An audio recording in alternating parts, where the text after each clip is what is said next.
Hi friends, இந்த வீடியோவில் நம்ம Motorola Moto G64 5G and Poco X6 Neo இந்த ரெண்டு மொபைல் ஃபோன்ஸையும் கம்பேர் பண்ணி பார்க்கலாம். இந்த ரெண்டு மொபைல் ஃபோன்ஸ்லையுமே 8GB RAM, 128GB internal memory and 12GB RAM, 256GB internal memory variants அவைலபிளாக இருக்குது. இதில் மோட்டோ G64ல 50MP + 8MP டியூவல் ரியர் கேமும் 16MP ஃப்ரண்ட் கேமும் இருக்குது. போக்கோ X6 Neoல 108MP + 2MP டியூவல் ரியர் கேமும் 16MP ஃப்ரண்ட் கேமும் இருக்குது. மெகா பிக்சல்ஸ் மட்டும் வச்சு பார்க்குறப்போ போக்கோ X6 Neoல கேமரா குவாலிட்டி பெட்டராக இருக்க மாதிரி தோணும். ஆனால் ஓவராலாக எல்லா ஃபேக்டர்ஸையும் கம்பேர் பண்ணி பார்த்தா மோட்டோ G64ஓட கேமரா பெட்டராக இருக்குது. மோட்டோ G64ல 50MP பேக் கேமோட அப்பர்ச்சர் சைஸ் 1.8, 8MP பேக் கேமோட அப்பர்ச்சர் சைஸ் 2.2. போக்கோ X6 Neoல 108MP பேக் கேமோட அப்பர்ச்சர் சைஸ் 1.7, 2MP பேக் கேமோட அப்பர்ச்சர் சைஸ் 2.4. இதை ஓவராலாக கம்பேர் பண்ணி பார்க்குறப்போ நமக்கு மோட்டோ G64ஓட அப்பர்ச்சர் சைஸ் பெட்டராக இருக்குது. ஏன்னா இந்த அப்பர்ச்சர் சைஸ் எவ்வளோ கம்மியாக இருக்கோ அந்த அளவுக்கு நமக்கு லோவர் லைட்டில் பெட்டர் இமேஜ் குவாலிட்டி கிடைக்கும். அடுத்து சென்சார்ஸ் வச்சு கம்பேர் பண்ணி பார்க்குறப்போ மோட்டோ G64ல எல்லா கேமராலையும் சாம்சங்கோட சென்சார்ஸ் யூஸ் பண்ணுறாங்க.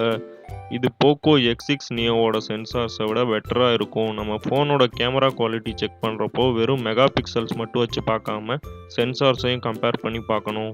மோட்டோ G64ஓட பேக் கேமராவில் ultra wide macro lens use பண்ணியிருக்காங்க. இதோட யூஸ் என்னன்னு பார்த்தீங்கன்னா, நம்ம ரொம்ப சின்ன ஆப்ஜெக்ட்ஸையும் க்ளோஸ் அப்பில் வச்சு ஃபோட்டோ எடுத்துகிட்டு ஜூம் பண்ணி பார்த்தா நமக்கு நல்ல டீட்டெயில்டான பிக்சர் கிடைக்கும்.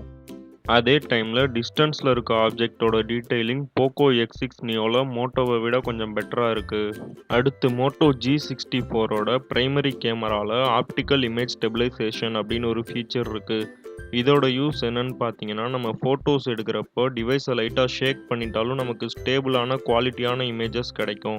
ஸோ ஓவராலாக கேமராவோட எல்லா ஃபீச்சர்ஸையும் கம்பேர் பண்ணி பார்க்குறப்போ நமக்கு மோட்டோ G64ஓட கேமரா பெட்டராக இருக்குது. அடுத்து battery capacity and charging speed compare பண்ணி பார்த்தா மோட்டோ G64ல 6000 mAh பேட்டரியும் போக்கோ X6 Neoல 5000 mAh பேட்டரியும் இருக்குது. இந்த ரெண்டு ஃபோன்ஸ்லையுமே 33 வாட்ஸ் ஃபாஸ்ட் சார்ஜிங் இருக்குது. அதனால சார்ஜிங் ஸ்பீட் ரெண்டுலையுமே சேமாக தான் இருக்கும். ஆனால் மோட்டோ G64ல 6000 mAh பேட்டரினால சார்ஜிங்க்கு கொஞ்சம் எக்ஸ்ட்ரா டைம் எடுக்கும். அடுத்து சிப்செட்ஸ் கம்பேர் பண்ணி பார்க்குறப்போ மோட்டோ G64ல மீடியாடெக் டைமென்சிட்டி 7025 ப்ராசஸரும் போக்கோ X6 Neoல மீடியாடெக் டைமென்சிட்டி 6080 ப்ராசஸரும் இருக்குது. ஸோ சிப்செட்ஸ் கம்பேர் பண்ணுறப்போ மோட்டோ G64 பெட்டராக இருக்குது. அடுத்து டிஸ்பிளே டைப்ஸ் கம்பேர் பண்ணி பார்க்குறப்போ மோட்டோ G64ல IPS LCD ஸ்க்ரீனும் போக்கோ X6 Neoல AMOLED ஸ்க்ரீனும் இருக்குது. இது ரெண்டையும் கம்பேர் பண்ணால் AMOLED ஸ்க்ரீன் தான் பெஸ்ட்டாக இருக்கும். டிஸ்பிளே சைஸஸ் பார்க்குறப்போ மோட்டோ G64ல 6.5 இன்ச்சஸும் போக்கோ X6 Neoல 6.67 இன்ச்சஸ் டிஸ்பிளேவும் இருக்குது. அடுத்து screen to body ratio compare பண்ணோன்னா மோட்டோ G64ல 86%ம் போக்கோ X6 Neoல 93.3% இருக்குது. Screen to body ratio Poco X6 Neoல பெட்டராக இருக்குது. ஏன்னா அந்த பெசல்லெஸ் டிசைன் ஃபோனுக்கு பெட்டர் லுக் கொடுக்குது.